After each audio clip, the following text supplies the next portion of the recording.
Encore jeune, estival pour cette émission.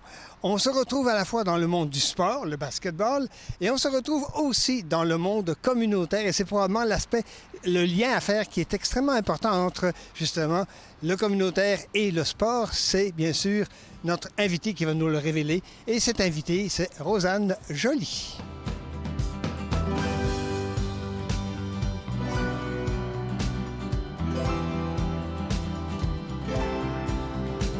Rosanne Joly, bonjour. Bonjour. J'ai envie de vous demander pour commencer le basketball. Oui. Ça correspond à quoi? Parce que vous avez fait du basketball. Vous avez fait la natation, peut-être, je ne sais pas, peut-être bien. J'ai travaillé pour Natation Natation, Canada. c'est ça, Ouais. exactement. Alors, on va y aller tout de suite avec le basketball. Pourquoi le basketball? C'est une excellente question. Ça va être difficile de répondre parce que ça fait vraiment longtemps. J'ai grandi à Elmer. J'ai un frère jumeau, on a joué au basketball toute notre vie. Ma soeur plus vieille jouait au basketball toute notre vie. Puis l'école où j'ai grandi, c'était le sport populaire. C'était le sport que tous les jeunes jouaient. J'avais quelques amis avec qui j'allais au primaire, qui vivaient sur la même rue. On avait tous des paniers extérieurs, on jouait ensemble dehors. Puis c'était un sport organisé à notre école. Comme je disais, c'est un sport populaire, donc j'ai pris piqûre du moment où est-ce que j'ai eu un ballon dans mes mains.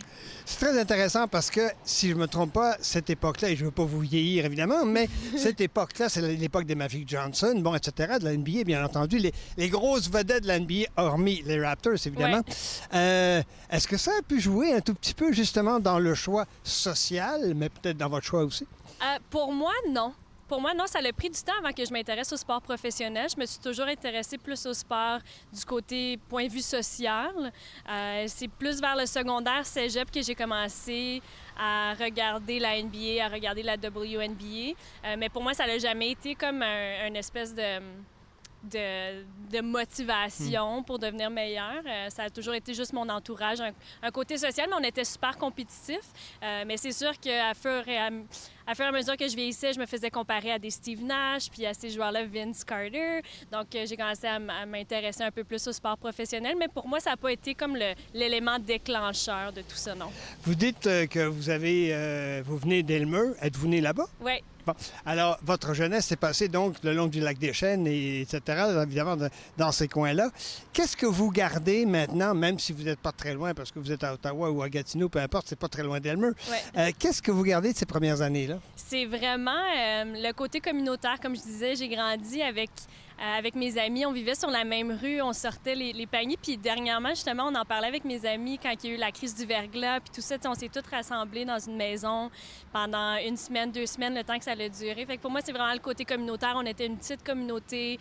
On allait à la même école, on jouait le même sport, on pratiquait le même sport. Donc pour moi, c'est vraiment ces souvenirs-là qui me restent en mémoire. Est-ce que vos parents étaient aussi à tendance communautaire en tant que tel?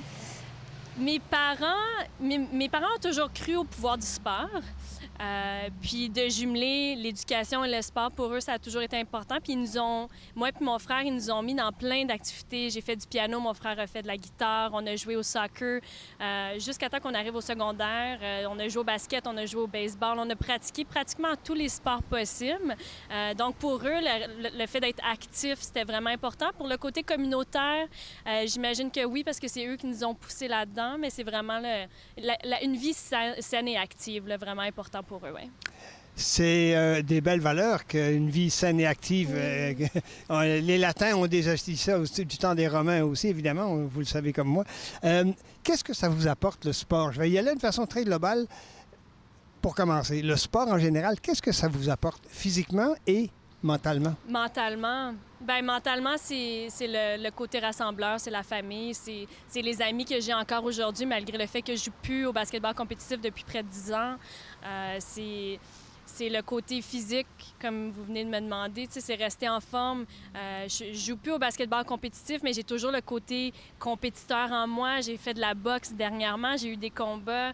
Pour moi, c'est super important. Vraiment, le côté physique du sport me garde en santé mentalement. Puis là, le fait que je suis entraîneur à temps plein aussi de basketball, ça m'aide à jumeler les deux. Pour moi, c'est important de montrer un côté où est-ce que je suis active, prête à embarquer sur le terrain, mais aussi le côté mental avec les joueurs. Vous parlez d'être entraîneur, je veux bien, mais plus on est entraîneur, moins on est joueur, non? Oui, la transition elle a été difficile. Oui. Pourquoi c'est difficile? C'est difficile parce qu'on a toujours le côté compétitif. Mais on peut demeurer athlète.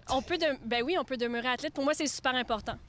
Être un menteur, puis être un menteur par exemple, parce que je suis encore super active, je m'entraîne à chaque jour. Puis durant l'été, pendant le off-season qu'on dit, je m'entraîne avec elle. Donc, j'aime garder ce côté-là actif, mais c'est difficile parce qu'on est encore compétitif, parce qu'on espère qu'aussitôt qu'on enseigne une nouvelle aptitude aux étudiantes athlètes qui vont l'avoir comme ça, parce que nous, on l'a, c'est instinctif, mais ça ne l'est pas. Donc, la transition, pour moi, elle a été difficile aussi parce que j'ai pris ma retraite suite à une blessure. Donc, ça a été comme un arrêt forcé, si on veut. Mais j'ai toujours comme la petite flamme à l'intérieur de moi là, qui veut continuer. Vous n'auriez pas pu poursuivre avec malgré cette blessure-là qui est rétablie, évidemment? Oui, j'ai essayé. Pour moi, c'était une blessure au genou. J'ai eu une opération, le ligament croisé antérieur. J'ai essayé, mais après ma deuxième blessure, ma deuxième opération, j'ai réalisé que des fois, la vie te donne un signe, puis tu dois connaître the meaning, la réflexion derrière tout ça. Fait que pour moi, c'était temps de passer à autre chose. Et le passage, parce qu'on va y revenir bien sûr, vous avez été entraîneur des petits, si on peut dire, des plus grands, des moyens, des cégeps et l'université, bien sûr, les Bee Gees. Les Bee Gees, non, les Gee Gees. Les Gee Gees. Ouais. Beau lapsus, effectivement. Est-ce que c'est plus facile d'enseigner à des tout petits dont l'instinct et dont la fraîcheur au niveau du sport est neuve, ils n'ont presque pas de connaissances, sauf des idéaux, évidemment, que d'enseigner aux gens des GGs qui ont beaucoup plus d'expérience, beaucoup plus de sagesse, si on peut parler de sagesse dans le sport? Oui, c'est extrêmement différent. Pour moi, personnellement, je pense que je trouve ça plus difficile. C'est différent. Je ne sais pas si c'est plus difficile les plus jeunes, parce que dans le fond, plus ils sont jeunes, plus c'est tactique. Oui. Plus ils sont vieux, plus c'est l'intelligence. C'est la vision, c'est comprendre ce qui se passe, être capable de voir la prochaine action avant qu'elle se passe. Donc, c'est deux styles de coaching complètement différents. C'est deux choses qu'on coach différents. Cette année, j'ai eu l'opportunité de coacher au niveau universitaire, mais aussi donner au côté communautaire, puis coacher au secondaire. Puis j'adore les deux. J'ai vraiment apprécié mon année cette année parce que j'ai été capable de faire les deux. J'adore les deux. C'est un style complètement différent de coaching. Je ne sais pas s'il y en a un qui est plus difficile que l'autre, mais certes, les deux, pour moi, c'est vraiment plaisant. Là. Si je vous demandais de coacher, je ne sais pas, mettons, puisque vous semblez quand même habile dans plusieurs sports, que je vous demandais de coacher quelqu'un en canoë-kayak, par exemple. Ouais. D'accord? Est-ce que l'aspect mental des choses est similaire au basket? Physiquement parlant, c'est pas la même chose. Non. On s'entend là-dessus. Mais au niveau psychologique, au niveau mental, est-ce que c'est la même chose? Les sports individuels, c'est vraiment différent des sports collectifs. Côté mental, côté motivation individuelle, côté motivation intrinsèque, j'ai jamais pratiqué un sport individuel jusqu'à ce que je sois à la retraite du basketball avec la boxe. Puis c'est la chose que je trouve la plus difficile des sports individuels, c'est que c'est une motivation individuelle parce que t'as pas une équipe autour de toi pour, à chaque jour, si tu as une motivation qui, si tu as moins bien dormi une soirée, tu arrives là, tu n'es pas vraiment motivé, ça ne te tente pas. Tu n'as pas une équipe autour de toi qui dit « let's go, c'est le temps, tu es capable ». Pour moi, c'est vraiment le côté mental des sports individuels. J'ai un énorme respect. Puis depuis que j'ai travaillé pour Natation Canada, je comprends cet aspect-là. Puis j'ai beaucoup, beaucoup de respect pour les gens qui pratiquent les sports individuels. Ça ne vous a jamais tenté de pousser plus loin cette démarche-là parce que du point de vue collectif, vous en avez coaché beaucoup, si on peut dire. Ouais. C'est pas encore terminé, je comprends. Non, j'espère. Il vous manque encore l'étape internationale. Hein, si je ne me trompe pas, c'est ça. Hein? Ça s'en vient. Ça s'en vient. Vous y travaillez par le biais de la clôture. Ouais. Mais ça vous a jamais tenté de repartir à zéro dans un sport individuel? Personnellement, oui, moi, oui. comme athlète, ben, je l'ai fait avec la boxe. Oui, évidemment. Mais pas, autres- pas sur une aussi longue période et pas en suivant les mêmes étapes, non? Ben, je dirais que oui. Dans la dernière année, j'ai eu 2 combats. Donc, je me suis entraînée pendant un an à un club ici à Ottawa. Puis j'ai passé au travers de toutes les étapes. Puis ça a été extrêmement difficile. Puis aussi avec une horaire super chargée avec le basketball et tout ça. Mais si j'ai un intérêt...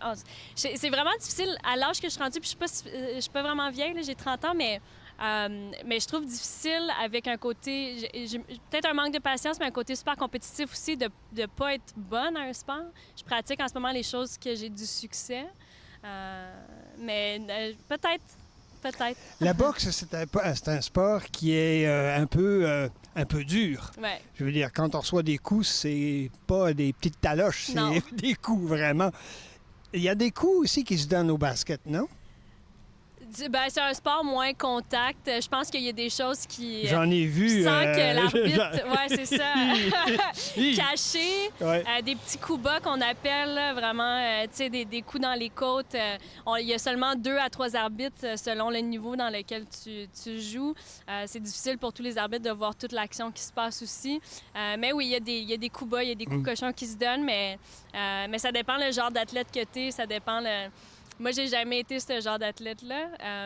Je trouve pas que ça l'ajoute au sport. Le basketball, c'est déjà un sport super, vraiment, vraiment beau. Pas besoin d'ajouter cet aspect-là. Mais oui, il y a des coups, des fois, qui se font donner en dessous de la ceinture. Ouais. Est-ce que vous savez, ou est-ce que vous vous rendez compte de l'importance de la foule au basket? Bon, on clame avec tout ce qu'on vit présentement, la régénérescence des sports comme le basket, comme le soccer, comme le hockey. Ouais. On se dit, bon, ben, ils vont peut-être revenir, etc., peut-être pas dans la même forme, en tout cas, peu importe, ça, c'est des détails. Mais est-ce que vous vous rendez compte de l'importance de la foule au basket et est-elle vraiment si importante que ça? Je pense que c'est une habitude. Je pense que c'est une habitude que les joueurs professionnels se sont faits avec les années. Mais même les amateurs, je suis déjà allé au centre sportif de Gatineau, Ouais. assister à des parties de basketball amateurs Ouais. de différents clubs de la région et il y a de la foule. Ouais. Ça n'a Ouais. rien à voir avec la foule de la NBA, ça, par exemple. Non, c'est ça. À l'Université d'Ottawa, d'habitude, on a vraiment beaucoup de gens qui viennent aussi. Dépendant où on voyage, plus dans le nord on voyage, moins les foules sont grosses. Mhm. Mais oui, c'est super important. Je pense que ça l'ajoute. Il y a des gens qui performent mieux avec une foule. Il y a des gens qui ont besoin de cet aspect-là, qui ont besoin de leur famille-là, qui ont besoin de leur support moral.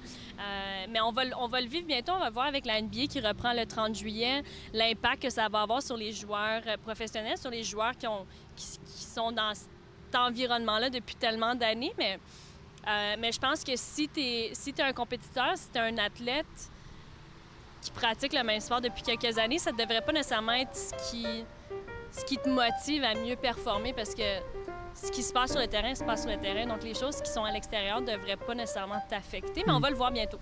Tout à fait, absolument. Permettez, Rosanne Joly, on va prendre une petite pause et on revient tout de suite après, mesdames, messieurs. D'accord.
Toujours avec Rosanne Joly. Basket Plus. Oui. Pourquoi avoir créé Basket Plus? Si vous aviez autant de plaisir à œuvrer dans le monde du basket en tant que tel, que ce soit au niveau mineur ou majeur jusqu'à un certain point, pourquoi avoir créé Basket Plus? C'est une excellente question. Ça a été créé un peu plus de 3 ans après un voyage que j'ai fait en Afrique, au Togo, plus précisément. Puis, dans le fond, moi, j'avais réalisé qu'en étant étudiante athlète toute ma vie jusqu'à l'université, j'avais pas eu beaucoup de temps et d'opportunités d'aller à l'extérieur de ma communauté, mais j'ai voyagé beaucoup au Québec, en Ontario, aux États-Unis. Le basketball m'a permis de voyager avec une équipe, mais en temps normal, quand on voyageait, c'était pas pour faire du tourisme ou quoi que ce soit, c'était vraiment juste pour nos matchs, nos pratiques. Puis une fois que j'ai subi les 2 blessures au genou, j'ai commencé à faire du bénévolat dans la région, j'ai commencé à faire du bénévolat au Canada.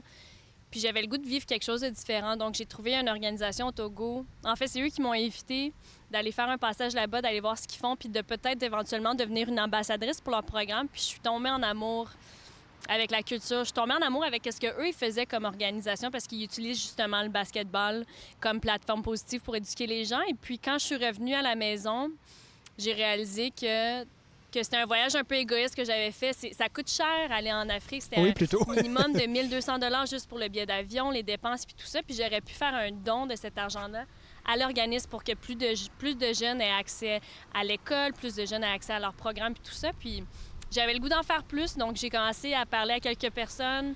Ça faisait longtemps que j'avais le goût de partir un organisme, mais j'avais pas encore l'idée derrière l'organisme. Puis un jour, c'est venu en tête où est-ce qu'on pouvait en faire plus, puis qu'on pouvait offrir ces opportunités-là aux étudiants athlètes. Donc, on crée des partenariats avec des organismes du monde qui font des choses exceptionnelles, mais qui n'ont pas toujours le support financier pour accomplir ces activités-là.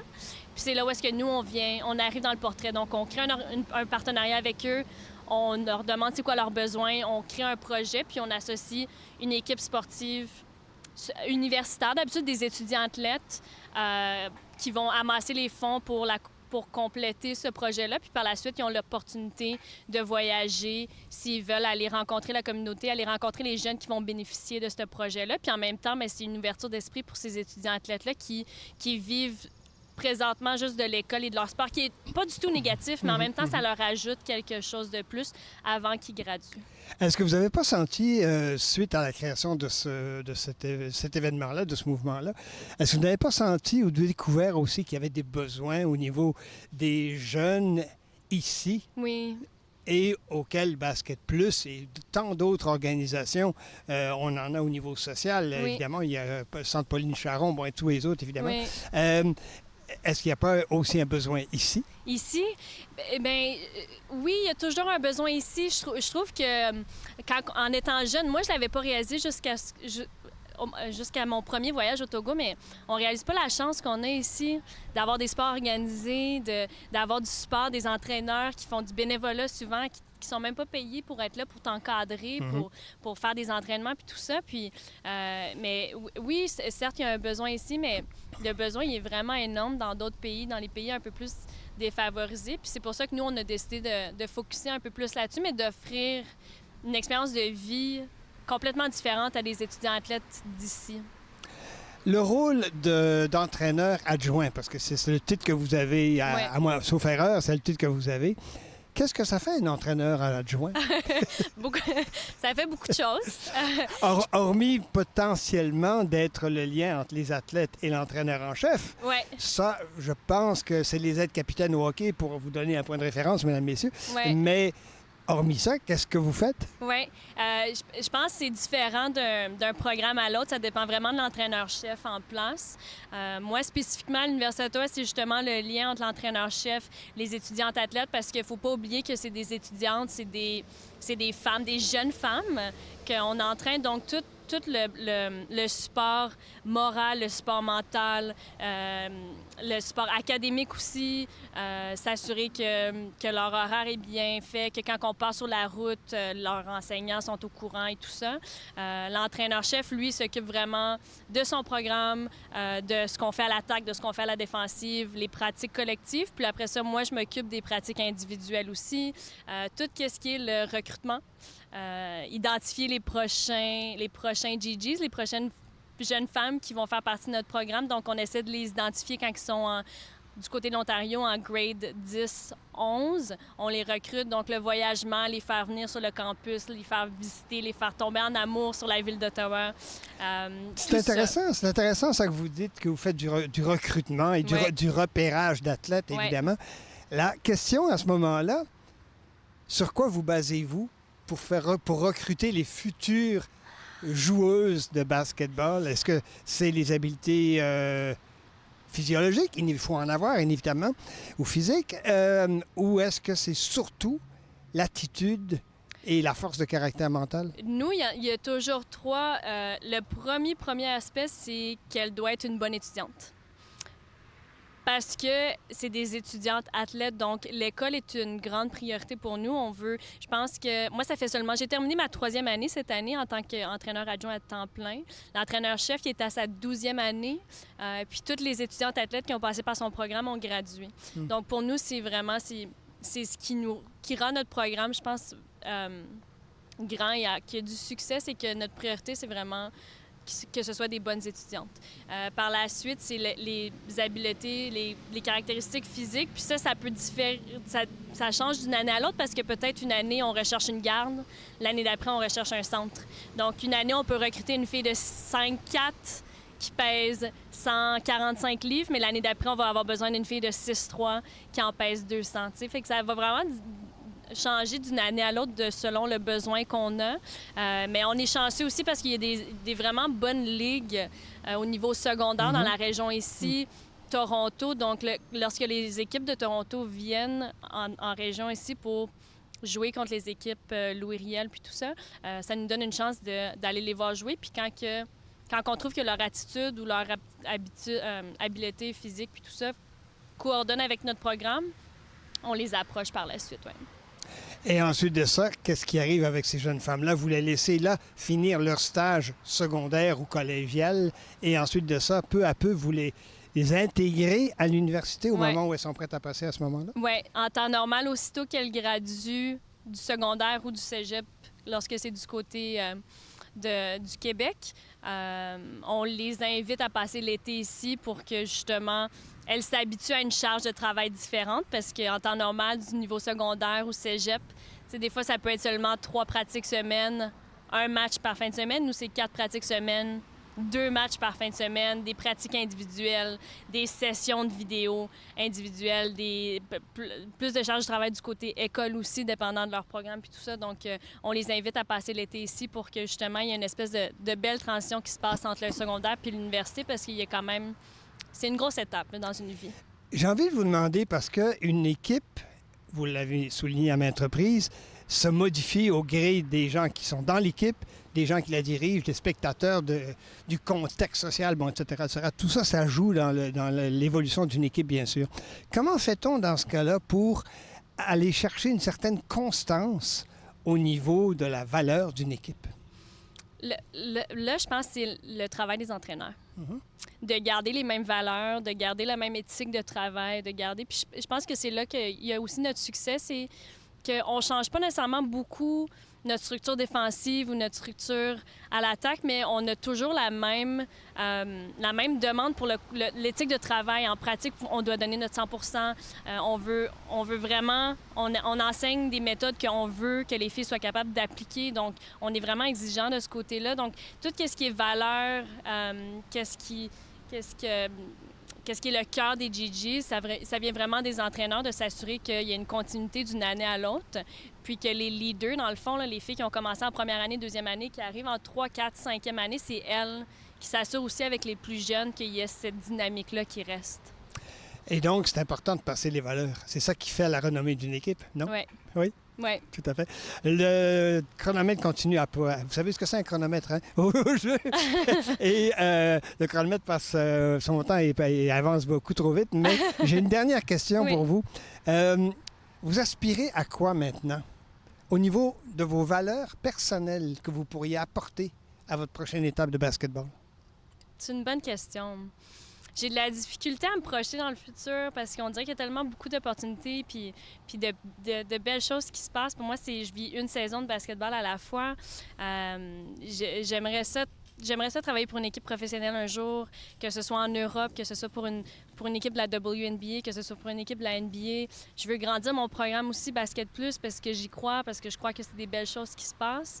Mais pour moi, c'est vraiment, en ce moment, parce que je travaille avec des jeunes femmes, c'est vraiment leur démontrer à quel point c'est important d'avoir de la confiance en soi, que c'est pas parce qu'on est une jeune femme qu'il n'y a pas d'opportunité pour nous puis tout ça. Fait en ce moment, je concentre vraiment là-dessus avec tout ce qui se passe dans le monde présentement puis tout ça. Je pense que c'est vraiment important que les filles... Puis c'est un peu ça que Basket Plus fait aussi, c'est avec des voyages comme ça, on apprend un peu plus à se connaître aussi. Puis je trouve qu'en étant étudiant-athlète, quand on focus trop sur l'école, on focus trop sur un sport, on s'oublie un peu là-dedans. Donc en ce moment, les valeurs que je veux transmettre, c'est vraiment d'apprendre à se connaître au travers de tout ça. Puis il va y avoir des belles opportunités qui vont se présenter. Va-t-il y avoir un Basket Plus? Je sais pas. Parce que vous pouvez prendre l'expansion, n'est-ce pas? Oui. Éventuellement, on va changer de nom. Ah oui? Il y a 3 ans passés, ça s'est passé... tout le processus derrière la création de l'organisme s'est passé super rapidement. J'avais pas beaucoup d'expérience dans les organismes à but non lucratif, dans du développement international. J'avais travaillé pour... ça s'appelait l'AGDI, dans le temps, l'Agence canadienne du développement international. Donc, je connaissais des gens qui ont de l'expérience là-dedans. Je me suis bien entourée. Mais le processus s'est fait hyper rapidement. On avait besoin d'un nom. Moi, je suis dans le basketball, fait que c'est devenu Basket Plus, mais éventuellement, il va y avoir des équipes de soccer, il va y avoir des équipes de hockey, de volleyball. Ça va devenir plus grand. Ouais, on va avoir plusieurs projets par année, puis ce ne sera pas seulement au Canada. On a déjà des équipes en Europe, des équipes aux États-Unis qui nous ont envoyé des messages qui sont intéressés à faire des projets similaires. Donc oui, ça va devenir mondial un jour. Bien, on vous le souhaite. Merci. Sans aucun doute, d'autant plus que vous impliquez communautairement. C'est Oui. vraiment extraordinaire. Merci beaucoup, Rosanne Joly. Merci. Ça a été un plaisir de vous recevoir encore jeune. Merci beaucoup. Merci.